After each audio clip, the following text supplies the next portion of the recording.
কি ছিল সিম্পটম গুলো বলেন। সিম্পটম হচ্ছে আমি তো প্রথমে যে বললাম যে আমার পায়খানা কষা ছিল, হ্যাঁ কষার পরে রক্ত বের হয়েছে অনেক, রক্ত বের হওয়ার পরে আমি অনেক জায়গা থেকে ওষুধ খেয়েছি। জি।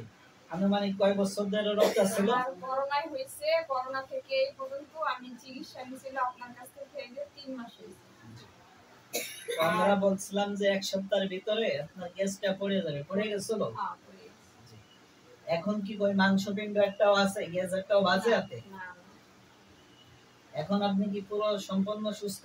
সুস্থ। আমার ওইটার প্রতি আর টেনশন নাই যে ওইটা আমার হবে। আমার অনেকে জিজ্ঞেস করে, আমার মা, পরে আমার বোন, আমি যে কাজ করি ওইখানে সবাই আমাকে জিজ্ঞেস করে যে আপনার ওইটা ভালো হয়েছে। আমি ইনশাআল্লাহ হয়েছে এবং কোনোদিন হবে না। যাক আলহামদুলিল্লাহ, এখন আপনি পরিপূর্ণ সুস্থ। হ্যাঁ হ্যাঁ।